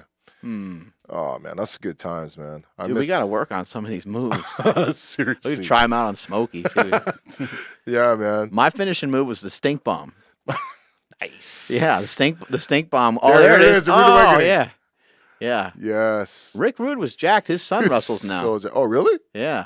Oh, wow, I didn't know that. That's awesome. My dad actually does a lot of taxes for a lot of the pro wrestlers. Oh, that's awesome. Yeah. Man. Holy cow. That's kind of through my oldest brother that my dad ended up kind of meeting all these guys. Remember when Mike Rotunda and Rick Steiner were the Varsity Club? Remember that? What an odd, Big Papa Pump. Big Papa Pump was there too. Yeah, he later became Big Papa Pump. Dude, that was the Steiner brothers. Yeah, man, those are good times. Because that was I remember when Rick Steiner wrestling with the headgear. Yeah. And he would in the interviews he'd be like looking like this. Oh my God. Yeah, he wouldn't really say much in interviews, but he was jacked, and then his brother got really jacked. Yeah. What the fuck these guys do? There he is, Mike Rotunda, right there from Syracuse, New York. There he is. Oh my God! And he just looks like some dude out of the crowd. Yeah. So he just looks like some dude. Club. There he is. I love this. This is epic right here, man. Oh man, dude, we got to get. It looks like we have to get WWE Network. I used to love the Four Horsemen, man. Back in the day, all that Arn Anderson and Tully Blanchard, Ric Flair. That was some good wrestling in those years too. Yeah, that was like the first group. Yeah, that was some later. Good there was stuff, man. DX and all kinds of stables. Yeah. But that was good fun, man. Because they had the the War Games, and I remember I had that VHS tape, man. It was You're watching TBS and live from Greensboro Coliseum and all that stuff. My pro wrestling coach, whenever I say wrestling coach, I think people think that I did like collegiate wrestling or whatever. I think it's more serious than it is, but this was as serious as it could be anyway, right? But my pro wrestling coach was a guy named Rip Rogers, and Rip Rogers was like he was a journeyman professional wrestler, and he didn't really wrestle for WWF. I think maybe he did a little bit of that, but like he was before that time. He was like when there was like more of the territories and stuff. Like Bruno Sammartino days, or no, he's not. He wasn't that. He's not that old, but he wrestled, on a lot of those circuits. Like kind of like Ric Flair did. Like Ric Flair wasn't in WWF till way later on. Yeah. And so Rip did a lot of that stuff. There he is. Oh my God, Rip Rogers. This guy is fucking batshit crazy. So he would look at it, just for man beard with his platinum blonde, bro. He'd come in every morning and be like, "God damn it, boys! All right, he'd swear every other word. Yeah. And he'd say, "Boys," and we're all sitting down like it's class, like we're sitting down in like bleachers. He'd go, "Boys, what goddamn page are we on?" We're like, "Page 43, Rip." He's like, "That's goddamn right. And why are we on page 43?" And we're like, everybody in unison, "Because you fucking said so." He's like, "Okay, boys, just want to make sure that I'm still the goddamn boss and that we understand what's going on here." And he'd like go over like what we're gonna do for the day. And I'm so glad he said his name because I was always curious, like, what does this guy look like? And now Rip I know. Rogers. And that's fucking awesome. Rip Rogers, he claims he worked out every single body part every day and never missed a workout.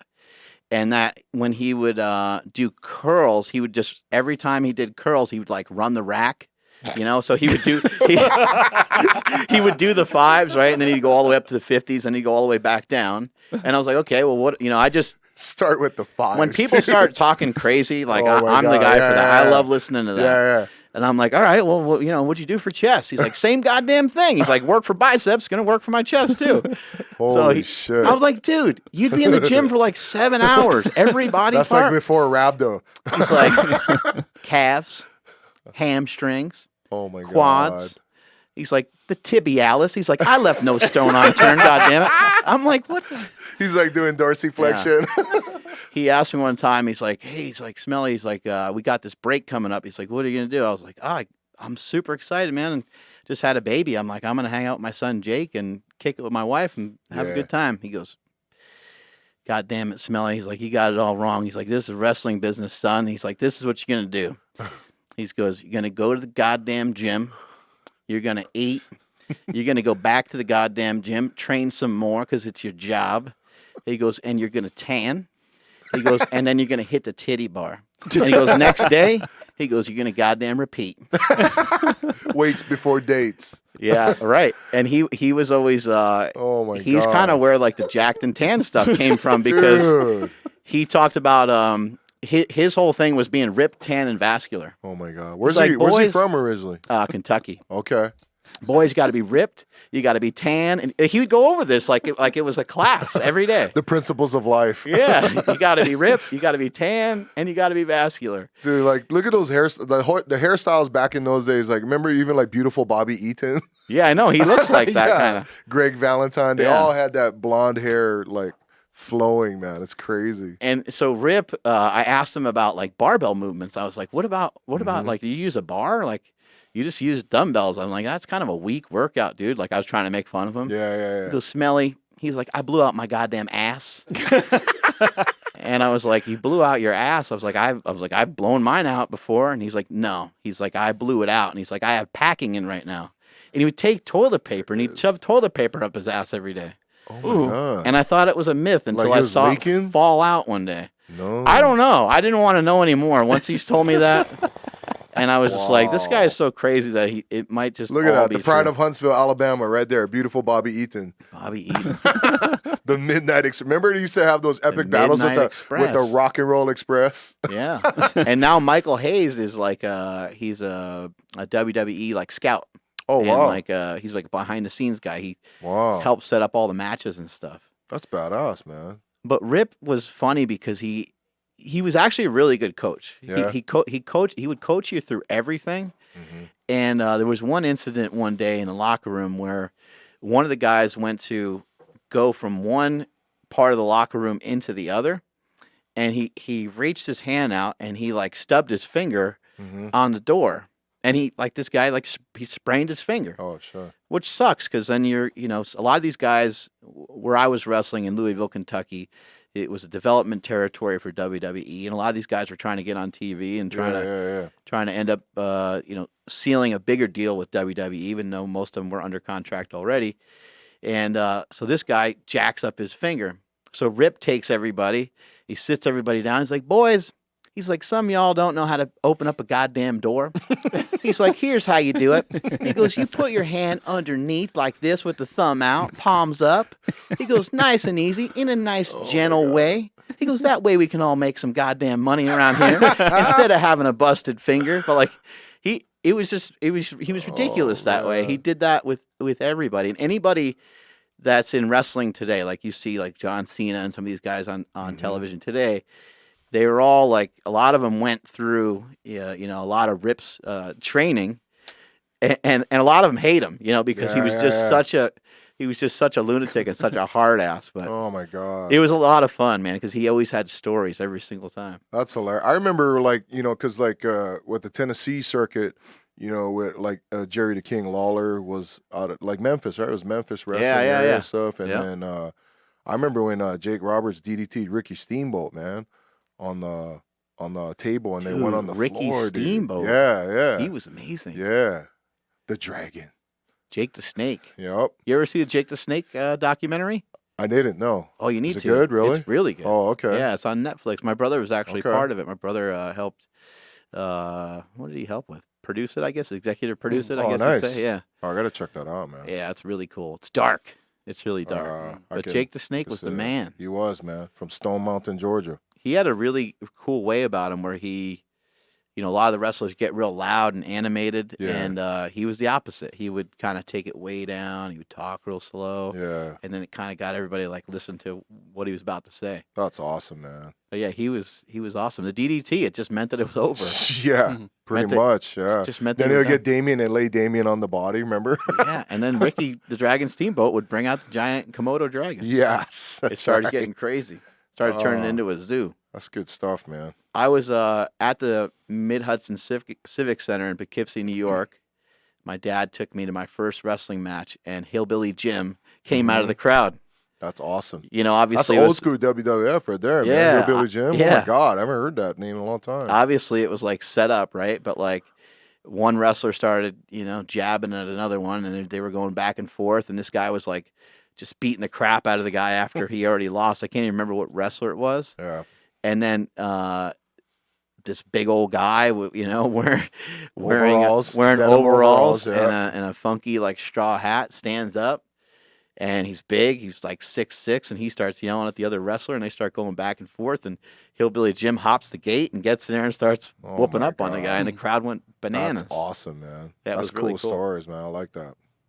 I got into wrestling way later. It was just after the Attitude Era, so in SmackDown and Raw and all that. Yeah, that shit was fun for me too. I would love to go see a luchador show live. Yeah, that would be pretty cool. Those guys. I've never been, but I think it would be just cool to see once at least. It is fun. Yeah. Local shows can be really fun. Yeah, especially if you have a couple drinks. Yeah, yeah. I'll bet. Have you been to a WWE show in a long time? I went to WrestleMania in Seattle when it was at Safeco Field. That was pretty cool. It's probably a couple years ago, right? Yeah, I think it's over 10 years ago, okay. maybe. But that was the first time it was ever held at Safeco Field. Those guys work hard, man. They put on a good show. It was cool because Triple H was wrestling. The Rock was still wrestling. It was pretty cool, man. Yeah, it was awesome. I got to see The Rock and Stone Cold wrestle at the Staples Center in Los Angeles one time. That was amazing. Oh, man. That energy must have been crazy, yeah. That was so cool, and I timed it because I think I might have been wrestling at the time, but I timed how long their intro and outro took, and it was half an hour. Holy cow! Really? Yeah, because they just milk everything. They're just fans are just cheering, going crazy. Fans are going nuts, and I want to say I can't remember if it was like off air, like an off air thing, because sometimes they do shows that aren't filmed for TV. Yeah. This one may have been one of those shows, but all I remember is like Stone Cold. He would like get out of the ring, or he'd get a couple drinks. You know, they'd throw him a couple drinks, and he'd drink some beer, and then he'd roll out of the ring. And then he made it look like he was going to leave, and he rolled back in the ring. And, I mean, he must have had 15 or 20 beers. I'm like, now he's just getting hammered. Yeah. And you see him, like, trying to get out of the ring. He's all like... Oh, my God. That's awesome, man. Imagine that being that depleted, drinking that amount of booze. No way, man. What's next for Grant Higa? August 5th, I'm going to be doing the USAPL SoCal Powerlifting Open in Newport Beach, California. Cool. Yeah, going to use that as a tune-up for the USAPL Raw Nationals later this year in October in Spokane. So, you ever really jack yourself up doing any of this stuff between strongman and powerlifting? I mean, like injury-wise? Yeah, like, strongman especially can be really dangerous with the stones. No, I mean, like now I'm going to kind of, cut out the strongman stuff and just, maybe just do more conditioning per se, but I'm not going to be doing any of the, any like stones or log press or anything, getting ready for this meet and stuff. But yeah, getting ready for that. I want to get on the primetime roster. That's why. So, I have a total from last year's Nationals, but I want to submit a better total after this meet and hopefully get on the primetime roster for Raw Nationals. So. Yeah, primetime roster is a certain period of time that they devote to the best lifters in the world. Yeah. At Raw Nationals, correct? And I missed it. I missed it last year, I think, by 1.5 kilos. Dude, you ain't made for prime time. You got to get your shit together. Me off, man. Let's go. Yeah. I got Just take a little Diana ball. You're right there, bro. What's in this water, Smelly? That's right. All right. Too late. Sacramento water. Hey now. Yeah. No, so yeah. I mean, that's definitely some motivation. And what motivates me this year, especially too, is I placed third at Raw Nationals last year, which is, it's awesome. Bronze medal to be the best, third best master in the USA is awesome. But I missed the world team. I was an alternate, and that was a pretty sickening feeling, So. Yeah, use that as motivation, right? Yeah, because the year before I was fortunate to win the silver medal in Belarus, behind Jason Mike, and I knew, all that sacrifice and having that feeling and hearing the Star Spangled Banner play and knowing that you're second, number 2 in the world was awesome 2 years ago. And then to be that close to making the world team, but, you're only allowed 2 lifters per class was tough. But, I just had to move on, get over it, and use that as fire to get ready for this year, and hopefully that doesn't happen again, So definitely motivated, But I went to Calgary still to, support the team, and it was awesome. There was some great lifters. The Masters, men and women, kicked ass for USAPL. They did great. Did you see Jason Mike's 619.5 bench press? That's a big bench. Fucking huge, bro. Damn. Like, even Bo Moore said that was probably one of the most incredible lifts he had ever seen. Yeah, that. What does he weigh? So he's a 120 plus like me. Yeah, but this record That's crazy. Is an IPF record that's been standing since '87 from a guy from Algeria who was probably drug free, right? Whatever. Right. But yeah, Jason did 619.5. Man, that boy can bench, man, and it was freaking fast. What's the biggest bench ever in IPF USAPL? It's that like I don't know. It's only like, I mean, not only. I'm just saying it's not that much higher than that 619. I want to say. Yeah. I'm thinking it's like 630 or 650 maybe. It might be. So Jason broke the open record as an M1 too, because he's an M1. So it was pretty phenomenal. Here it is, right here. 619.5, man. I mean, there's some strong people. That was probably one of the most incredible lifts I ever seen, man. There's so many strong and gifted athletes right now. It's hard to keep track of everybody, For sure. It's unfortunate. I mean, I wish that we could give praise to more people. Yeah, watch this. No way. Raw, dude. Yeah. And look at the emotion after, because he's been chasing that forever, man. He just dropped to the floor because over 20 years that record been, man. That was insane, man. That was really awesome to see. He can't figure out how to get himself off the platform. Yeah, He's like, and Coach Paulie Steinman right there. Paulie was like, super happy for him, but it was like, hey, cool, okay, but we got to move on to deadlifts. But like he was trying to be like nice too, like hey, I know this is awesome, but we also got to remember you got 3 more lifts coming up. So, but that's his coach's job too. Yeah, he's trying to keep you guys focused, right?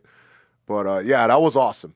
It was really cool to see, and being there with them, just gave me more focus to get ready because we got some strong boys, and I just gotta work harder and just get better and hopefully be on the world team with them again. So any poop stories for us? There you go.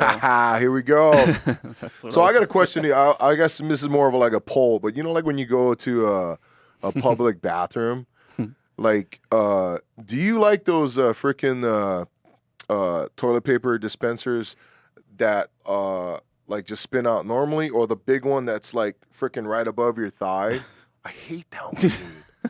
I freaking hate that. And like, what happens with that one? And you're like trying to pull. It always rips. Always like shredding and ripping because it's hitting the serrate. Yeah, the thing's too heavy. And then like your forearm and the toilet paper trying to get in there, like you can't. Pisses me off, bro. You're like, I'm supposed to wipe my ass with this. Yeah. Seriously, and then you're like wiping your ass with like crumbles or shredded, like Wolverine just shredded the whole freaking paper poop towel all over your hand. Yeah, bro. You can't wash that shit off either. No, dude. I mean, literally. Yeah, bro. That's the freaking worst, man. And like, I hate when I go to you actually got to go into the handicap stall because that way, if you need more space. You need more space, bro. Yeah, because if not, that thing is like right above your right thigh, and then you're trying to like get under it. That's the most worst feeling ever, bro. I hate that shit, man. So crazy, dude. It's public bathroom. So bad. In the airports is the worst. Yeah. Because somebody just got done, stuck in a plane. The one thing that's great about the airport, though, is that it could flush anything. True. You need those super ones. You can throw your gym bag in that thing, and it's going to flush. Because, I mean, I've been there. Like, you ever have one of those dumps where it's like a freaking 2x4 stuck in there? Yeah. Oh, my God. It's like coming up out of the water. Yeah, and then your house toilet only flushes like super soft. Yeah. But if it was in the airport one, that thing will just suck apart to it. Yeah, you're like, whoa. Oh, dude. And there's nothing like more worse than the shame of you got to go break that 2x4 doo-doo with your own freaking hand to just try and chunk it up so it can flush down. Yeah. Jessica's dad the other day was telling us about using a coat hanger to chop one in half one day. We were dying. He was like in a hotel or something. So he had to walk from the toilet to the closet then. Yeah. And he's like, oh, my God. Probably had to debate which hanger do I not want to bring back. I'll take this wire hanger. That's awful, man. That's like one of the worst feelings, man. When you go to somebody's house and it's like a weak-ass flush. So weak, yeah. Like, even if you like double flush it or triple flush it, it's still like... Well, they're going to look at you weird, too. They're going to be like, yeah, sure, that's our toilet's problem. Yeah, sure, bud. You'd be like in the Dumb and Dumber scene. Hey, are you okay now? Oh, yeah. I hope you're not using the toilet. And he's got the feet going straight out. The toilet's broken. Like, oh, my God, dude. That's me every morning, basically. I hate those ones that it's on the side, though. That's the worst. And you're trying to, like, it's kind of like you're, like, flipping the freaking... toilet paper roll to find the edge. You still can't find that shit, right? Yeah. And you just end up like tearing a seam right across of it and just starting your own. This is just way too complicated. I can't figure this out. No, man. Yeah, that's the worst, bro. Yeah, I'm always afraid someone's hiding something up in that little thing. I'm like, I'm gonna put my hand in some gum or worse. Yeah. Actually, some I've heard this happen before. That some public restrooms, like sometimes like tweakers will hide needles in like the freaking the seat, the ass gaskets. They hide them in there, and if you go in to grab it and you get stabbed, can't imagine, bro. That's crazy. Well, so much for those. Yeah. Man. Anything else, Andrew? We're all good? That's it. We're good, man. All right. Strength is never weakness. Weakness is never strength. This was Grant Higa. A lot of fun, man. Yeah. Much mahalo for inviting, man. It's been an honor. Yeah. Now we'll get you doing some lifting. Yeah. Let's go. Deadlift with Smokey. All right, man.